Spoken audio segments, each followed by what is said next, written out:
வணக்கம், எல்லாருக்கும் புத்தாண்டு வாழ்த்துக்கள். நான் மூத்த பத்திரிகையாளர் கேவி வாசுதேவன். இந்தியன் எக்ஸ்பிரஸில் தான் எனக்கு வாழ்வாதாரம் கிடச்சிது. ரிட்டையர் ஆகப்படாத லைஃப்லேயும் தொழிலையும், அதனால் இன்னும் கண்டினியூ பண்ணிகிட்டு இருக்கேன். இன்றைக்கி நம்ம ஆரம்பிக்கிறது மக்கள் திலகம் எம்ஜிஆர். 3 எழுத்துனா காட், ஜிஓடினா 3 எழுத்து எம்ஜிஆர் தான். இது ரொம்ப ஒரு அப்ரோப்ரியேட் டைமாக இருக்கும்னு நினைக்கிறேன். ஏன்னா ஜனவரி 17 அவரோட 107வது பிறந்த பர்த் ஆனிவர்சரி. அவரோட இறந்த நாளும் சமீபத்தில் தான் கடந்தோம். தமிழ் திரையுலகத்தில் இதுவரைக்கும் பார்க்காத காடுங்கிறது எம்ஜிஆர்ங்கிறது அதில் மாற்றுக்கிறதே இருக்க முடியாது. அவருக்கு காம்படிஷன் சொன்னால் காம்படிஷன் தான். அது என்டிஆர் பார்த்தீங்கன்னா தெலுங்கில் இந்த கடவுள் ரோலை நிறைய பண்ணியிருப்பார். ராமர், கிருஷ்ணர் அதில் பண்ணி அஃப்கோர்ஸ் அவங்க மக்கள் தெலுங்கு படங்களே மக்கள் ரொம்ப விரும்புவாங்க. இவர் பண்ண அவங்க காடாக தான் எடுத்துட்டாங்க. ஆனால் நம்ம மக்கள் திலகம் அதில் சிறிது மாறுபட்டு நான் மக்களில் நான் ஒருவன், நான் உங்களுக்காக இருக்கேன். இதுவரைக்கும் அவர் கடவுள் படத்தையே பண்ணதுக்கு வாய்ப்பும் கிடைக்கல. அவரும் அதை தேடி போகல, அதுக்கு அவசியமும் இல்லைங்கிறது ஒரு விஷயம். மக்கள் குரல் என்ட்ரி அவருக்கு சீக்கிரமே தான் கிடைச்சிது. எல்லாரும் நிறைய பேர் நினைச்சு லேட்டாக கிடைச்சது. என்ன லேட் என்ட்ரி கிடையாது. அவர் சதிலீலாவதி பண்ணுறச்சு அவருக்கு 19 வயசு தான். ஆனால் ஒரு பிட்ஸ் அண்ட் பீசஸ் பாங்களே, அது மாதிரியே அவர் 11 வருஷம் கஷ்டப்பட்ட காலங்கள்லாம் நிறைய பேருக்கு தெரியாது. இல்லை குட்டி குட்டி ரோல், எந்த ரோல் பண்ணாலும் அவர் நன்னா பண்ணி முதல் பிக் பிரேக்ங்கிறது அவருக்கு ராஜகுமாரியில் கிடைச்சது 1947. அதுக்கப்புறம் ஆங்கிலத்தில் சொல்லுவாங்க there was no looking backன்னு. அது மக்கள் குரலுக்கு ஆப்டா பொருந்தும். அப்படியே பண்ணி ஸ்லோலி எஸ்டாப்ளிஷ் பண்ணி 54 ஒரு பெரிய நடிகரோட அவர் சேர்ந்து நடிக்க வாய்ப்பு கிடைச்சது. அது உங்களுக்கு எல்லாருக்குமே தெரிஞ்சிருக்கும். கூண்டுக்கிளி, த கேஜ். சிவாஜி கணேசனும் அடியெடுத்து வச்ச காலம். 2 பேருமே அவங்களுக்கு ரசிகர்களுக்கும் கணிசமாக இருந்த காலம். 2 பேரும் படம் ஒன்னா நடிக்க போறாங்கன்னு பெரிய எதிர்பார்ப்பு இருந்தது. அதுல ஃபிளிப் சைடுன்னு சொல்லுவாங்க ஆங்கிலத்தில். என்ன ஃபிளிப் சைடுனா ரசிகர்களுக்குள்ள ஒரு பெரிய போட்டி ஆயிடுது. அந்த படத்தில் என்ன ஆச்சுன்னா கூண்டுக்கிளி, அதில் எம்ஜிஆர் நெகட்டிவ் கேரக்டர் நடிக்க மாட்டார் கான்சியஸா. சிவாஜியோட டைப்பே வேற.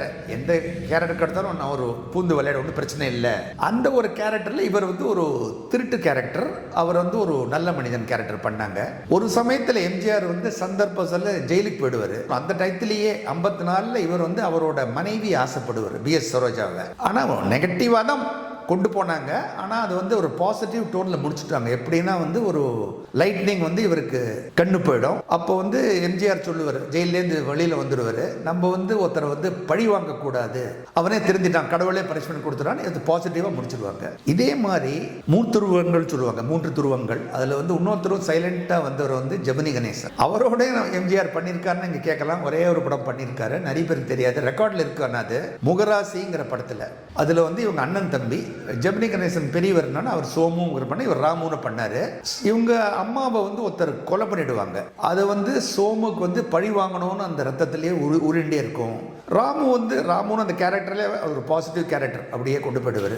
எங்க விட்டு பள்ளி அது அப்புறம் சொல்றேன். ராமு ஒரு போலீஸ் ஆஃபீஸரா பண்ணி சோமுக்கும் அவனுக்கும் நிறைய இது வரும், வாக்குவாதங்கள் வரும். கடைசியில் நான் அம்மா கொண்டு நம்ம பனிஷ் பண்ணா நமக்கும் அவனுக்கும் என்ன வித்தியாசம் இருக்கும்னு சொல்லுவாரு. அதை சோமு ஜெமினிகன் புரிஞ்சுப்பாரு. இப்படி போச்சு. எம்ஜிஆரோட டேர்னிங் பாயிண்ட் சொன்னீங்கன்னா 60s தான். ஹிந்தி படத்தில் உங்களுக்கு ராகேஷ் ரோஷன் கேல தான் ஆரம்பிப்பார். அவருக்கு ஒரு சென்டிமெண்ட். அவரோட பையனுக்கும் அதே தான் கொடுத்தார், ரித்திக் ரோஷனுக்கு. உங்களுக்கு தெரிஞ்சிருக்கும், கிருஷ்ணர் எவ்வளவோ படம் பண்ணாரு. அதே மாதிரி எம்ஜிஆருக்கு அந்த பீஸ் சென்டிமெண்ட் ஒர்க் ஆயிடுச்சு. பாசம், பணம் படைத்தவன், இதே மாதிரி புதுமை பித்தன். அதுக்கு முன்னாடி குலேபகாவாலையும் ஒரு படம் வந்தது. இப்போ டிஆர் ராஜகுமாரி, மகா பேரழகி, அவங்களோட பேரா பண்ணாங்க. அந்த பேர் கிளிக் ஆயிடுத்து. அப்புறம் அடுத்த புதுமை பெத்தனும் பண்ணாங்க. அப்புறம் ஒரு படத்தில் தெய்வத்தாயில இவங்களுக்கு அக்காவும் பண்ணியிருக்காங்க. அதுக்கப்புறம் ஒரு படத்தில் மதரா பண்ணாங்க. அந்த படம் தான் பாசம். பாசத்தில் பாசம் எம்ஜிஆரோட கேரியரில் ஒரு ரேர் ஃபெயிலியர். ஏன்னா எம்ஜிஆர் படம்னா ஃபெயிலே கிடையாது. அது ஏன் ஃபெயில் ஆச்சுன்னு உங்களுக்கும் தெரிஞ்சிருக்கும். அந்த படத்தில் எம்ஜிஆர் கடைசியில் இறந்து போயிடுறாரு. அதை மக்களால் அக்செப்டே பண்ணிக்க முடியல. நம்ம தலைவர் இறந்துட்டார் அப்படின்னா ஒரே சோகத்தில் மூழ்கிட்டாங்க. அதுக்கப்புறம் முடிவு பண்ணது தான் எம்ஜிஆர் படத்தில் கான்ஷியஸ் டிசிஷன். எம்ஜிஆர் படத்தில் அவர் கடைசியாக பாசிட்டிவாக தான் காட்டணும். நீங்கள் பார்த்துருப்பீங்க, எல்லா படத்துலையும் அவர் பாசிட்டிவாக காட்டணும். நம்ம உழைக்கணும். அவர் பண்ண படம் எல்லாமே தொழிலாளிகள், அவங்கள சார்ந்த படமாக இருக்கும். தொழிலாளிகள், படகோட்டி, ரிக்ஷாக்காரன் தான் அவருக்கு நேஷனல் அவார்டு வாங்கி கொடுத்தது. சின்ன சர்ச்சையும் வந்தது, சிவாஜி கணேசன் கிடைக்காம கிடைச்சதுன்னு. ஆனால் அது எதனால கொடுத்தான்னு கிளாரிஃபையும் பண்ணாங்க அந்த இன்ஃபர்மேஷன் ப்ராட்காஸ்டிங் மினிஸ்ட்ரியில். ஒரு சிலம்பு சண்டே பிரமாதமாக போட்டார். ஆரம்பத்தில் 5வது நிமிஷமே. அதில் பத்மினி அவங்களுக்கு அக்காவும் நடிச்சிருந்தாங்க. ஸோ எம்ஜிஆரோட வாழ்க்கை அப்படியே ரொம்ப நல்லா போயிட்டு இருந்துங்க. அவர் படம்னாலே ஜாலியாக போகும். ஏவிஎம் கூட வந்து ஒரு ஆச்சரியமான விஷயம், ஒரே ஒரு படம் தான் அவர் பண்ணியிருக்கார் அந்த பேனரில். அது வந்து முதல் ஈஸ்பன் கலர் படம் ஏவிஎம்க்கு, எல்லாருக்கும் தெரியும், அன்பேவா. அதில் வந்து புதிய வானம், ஷிம்லாவில் வந்து ஃபஸ்ட் டைம். அப்போல்லாம் நம்ம ஆள் வெளியில் போக மாட்டாங்க, காஷ்மீர் தான் போவாங்க. ஷிம்லாங்கிறது வந்து அதுவும் நல்ல இடம் தான். முதல்ல ஷிம்லாவுக்கு போய் புதிய வானம் புதிய பூமின்னு வந்து அன்பேபாவை பற்றி உங்களுக்கு எல்லாமே தெரியும் அந்த சாங்ஸு. அப்புறம் எம்ஜிஆர் என்ன ஒரு கேரக்டரிஸ்டிக்னா எல்லா வந்துமே அவருக்கு தெரியுங்க. எடிட்டிங்லேருந்து எல்லாத்துலேயும் அவர் வந்து இன்வால்வ் ஆகிப்பார். ஆனால் கிரெடிட் மட்டும் அவர் எடுத்துக்க மாட்டார். அன்பேவாவில் அவர் சொல்லிட்ட ஃபர்ஸ்ட் டைம் வந்து நான் வந்து ஒரு ஆக்ஷன்லேருந்து விடுபட்டு ஒரு லைட் ஒரு ப்ரீஸி ரொமான்டிக் இப்போலாம் சொல்கிறாங்க இல்லையா, அது மாதிரி நான் பண்ண போகிறேன். இதெல்லாம் எம்எஸ் விட்டு சொல்லிட்டா எனக்கு வந்து சாங்ஸ் ஒன்று வந்து ஒன்றுக்கு மேலே ஒன்று இருக்கணும்ட்டாரு. அப்புறம் எல்லா சாங்கும் நல்லா போயிடுத்தவருக்கு. புதிய வானம் புதிய பூமி, அப்புறம் அன்பேவா சாங்ஸ் எல்லாமே உங்களுக்கு தெரியுமே, ஒன்று மெல்வெட் எல்லாமே டூயட்ஸ் எல்லாமே ஹிட்டு. அப்புறம் இந்த மாஸ்டர் பீஸ் பாங்க, மாஸ்டர் கிராஃப்ட், அது ராஜாவின் பார்வை ராணியின். அதில் வந்து எம்ஜிஆர் சொன்னார், இந்த சாங்கில் என்ன புதுமை ஒன்று பண்ண முடியுமான்னு கேட்டிருக்காரு வேறு யார்கிட்ட, எம்எஸ்வி கேட்டார், என்ன தலைவரே உங்களுக்கு என்ன புதுமை வேணும்னு சொல்லுங்க. அப்போது ஹிந்தி படத்தில் வந்து எம்ஜிஆர் எல்லாமே ஃபாலோ பண்ணியிருக்கார்.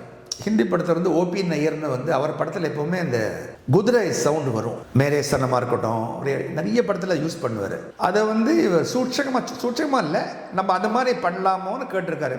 எம்எஸ்சி உடனே பலே ஐடியான்னு சொல்லி அந்த ஐடியாவை தான் கிராஸ் பண்ணி அந்த டக்குன்னு ஒரு குதிரை சவுண்டு வரும், கேட்டிருப்பீங்களே, அது வந்து ஃபர்ஸ்ட் ஆஃப் இட்ஸ் கைன்பாங்க. தமிழ் படத்தில் வந்து ஒரு குதிரை சவுண்ட் பண்ணி வேறு லெவலுக்கு போயிடுது அந்த பிக்சரைசேஷன். ஸோ அப்படியே எம்ஜிஆரோட வாழ்க்கை ரொம்ப நல்லா அழகாக போயிட்டு இருக்கு. 100வது படமும் நெருங்கிடுத்தவருக்கு. 100வது படம் என்ன பண்ணலான்னு பெரிய டிஸ்கஷன் நடந்திருக்கு அவங்களோட எம்ஜிஆரோட சர்க்கிளில். அவரோட ஃப்ரெண்ட்ஸ் எப்போவுமே ஆலோசனை கேட்பாரு. கண்ணதாசன், எம்எஸ்வி, வாலியும் அவரோட லைஃப்பில் வந்துட்டார். வாலியை அவர் ஆண்டவனே தான் கூப்பிடுவார். வாலி மேலே ஒரு ஹை ரெக்கார்டு வச்சுருந்தாருன்னா, கண்ணதாசனோட ஒரு சின்ன ஒரு மனஸ்தாபம் வந்தது. அது பெரிய மனஸ்தாபம் இல்லை, அப்புறம் கடைசி வரைக்கும் ஃப்ரெண்டாக தான் இருந்தாங்க. ஏன்னா அது பொலிட்டிக்கலி அது வந்து டெயின்டட் ஆகிடுச்சு. கண்ணதாசன் வந்து அப்போ இருக்கிற ரூலிங் பார்ட்டியோட கொஞ்சம் ஒட்டின்னு இருந்தார். அது எம்ஜிஆர் தனி பார்ட்டி ஆரம்பித்தப்போ எனக்குன்னு ஒரு லிரிசிஸ்ட் வேணும் பண்ணி வாலி வந்தார். வாலி வந்தப்பறம் 2 பேரும் இணைப்பிரியா நண்பர்கள். ஆண்டவனே தான் கூப்பிடுவார்.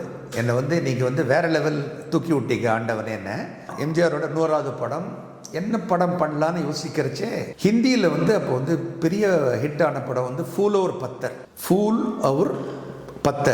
ஓர் பத்தர்னா வந்து பூவும் கல்லும். அது வந்து மெகா பிளாக் பஸ்டர். தர்மேந்திரா உங்களுக்கு தெரியுமே, தர்மேந்திரா வந்து he man of the Hindi cinema. இப்போ அமிதாப் பச்சன், சத்ருன் சினிமாலாம் வரதுக்கு முன்னாடியே அவர் வந்து குடிகட்டி இப்போ பிறந்தவர், பஞ்சாபி. அவர் வந்து எல்லா லாங்குவேஜும் அனாவசியம் பேசுவார். அவர் பண்ண படத்தில் அவர் வந்து அடக்கி வச்சிருந்தார். அது வந்து அவர் ஒரு திருடன், சந்தர்ப்ப வசத்தால் அவர் திருடன். விதவைக்கு வந்து ஒரு அடக்கலம் கொடுக்குறாங்க. விதவை யார் நடிச்சாங்க தெரியுமா? மீனா குமாரி. அழுகை குயின் பாங்க. அவங்க எல்லாரையும் அழ வச்சுருவாங்க. அது சும்மா ஹியூமராக சொல்லுவாங்க தவிர அவ்வளோ பெரிய நடிகை. அவங்களுக்கு வந்து இவர் திருடன் அடைக்கலம் கொடுப்பாங்க. அது ஒரு சீனில் வந்து இவர் எல்லாம் நினைப்பாங்க, தப்பாக நினைக்க மாட்டாங்க, வந்து போர்வையை போத்தி விட்டு போவாங்க. அது அவ்வளோ நல்ல சீன். அதை ரீமேக் பண்ணுறச்சே, எம்ஜிஆர் படத்தில் 100வது படம் பண்ணுறச்சே, ரீமேக் பண்ணுறச்சே சாங்ஸ் இல்லாமல் எப்படி பண்ண முடியும்? தர்மேந்திரா சொல்லிட்டாரு, என்னை வந்து நான் வந்து ஒரு ஃப்ரஸ்ட்ரேட்டட் ஒரு யங் மேன், இன்னொருத்தருக்கு அடைக்கலம் கொடுக்குறேன், இதில் வந்து சாங்ஸ்லாம் எனக்கு வேண்டான்ட்டு. ஹிந்தி ஆடியன்ஸ்க்கு அது வந்து ஒன்றும் பெரிய விஷயம் கிடையாது, ஓகேன்ட்டாங்க. சசிகலான்னு ஒரு வேம்ப் ஆக்ட்ரஸ், அவங்களுக்கு 2 சாங் கொடுத்தாங்க, ரிஷி சேபி. அது வேற விஷயம், அது அப்புறம் பேசலாம். அதை ரீமேக் பண்ணுறச்சே மீனா குமாரி கேரக்டருக்கு யாரை போட முடியும்னு அது வந்து டிபேட்டே இல்லை. ஒரே நடிகை Sowcar Janaki spot on select பண்ணியாச்சு. அப்புறம் எம்ஜிஆருக்கு அப்புறம் வந்து ஆஸ்தானை பேர் யார்? ஜெயலலிதா தான். அவங்க 2 பேரும் ஹிட் கொடுத்துட்டாங்க. ஸோ ஜெயலலிதா வந்து இவங்க 2 பேரும் ஒரு சாங்கு, நாங்கள் புதுசாக கட்டிக்கிட்ட ஜோடி தானுங்க, அந்த சாங் வந்து மாஸ் சாங். அது படத்தை 100வது படம் எங்கேயோ கொண்டு போயிடுத்து. இதில் ஓப்பனிங் சீன் எப்படி பண்ணுறதுன்னு யோசிச்சிருச்சு. எம்ஜிஆர் ஒரு ஐடியா கொடுத்தாராம். எம்ஜிஆர் திருடன் இது வரைக்கும் நான் அந்த மாதிரி நான் பண்ணதில்லையே. குடியிருந்த கோவிலில் பண்ணியிருக்கார், ஆனால் குடியிருந்த கோவிலில் டபுள் ரோல்னால அது வந்து இம்பேக்ட் வந்து கொஞ்சம் சாஃப்டன் பண்ணிட்டாங்க. ஸோ இது என்ன பண்ணுறதை யோசிக்கிறச்சு எம்ஜிஆர் சொன்னாரா, நான் சர்க்கம்ஸ்டான்சஸ் எல்லாம் நான் அப்படி பண்ணுறேன். முதல் சீன் நான் வந்து நானே வந்து என் பின்னாடி வந்து ஓடி வர மாதிரி எடுங்க, நான் என்ன எல்லாரும் கத்திட்டு அதே டேக்கில் வந்து திரும்பி போறச்சே நானே திருடன் இன்னொருத்தரை கத்திட்டு நான் திருந்திட்ட மாதிரி பண்ணுறோன்னு சொன்னாங்கன்னா, அது எம்ஜிஆர் பேச்சுக்கு என்ன யாராவது அப்போஸ் பண்ண முடியுமா? பாயிண்டாகவும் சொல்லி வருவார். இன்னொருத்தர் பாயிண்ட் கேட்டு அதை எடுத்துட்டு அந்த சீன் அது பக்காவாக ஓகே பண்ணி, இந்த சாங்ஸ்லாம் உங்களுக்கு எல்லாமே தெரியும். அப்புறம் எம்ஜிஆர் இன்னொரு விஷயம் சொல்லியே ஆகணும், மதர் சென்டிமெண்ட்ஸ் அவருக்கு ஒர்க் அவுட் ஆகிடுத்து. இப்போ ஹிந்தியில் பார்த்தீங்கன்னா உங்களுக்கு தேவானந்த் கொடிகட்டி பறந்த நடிகர்.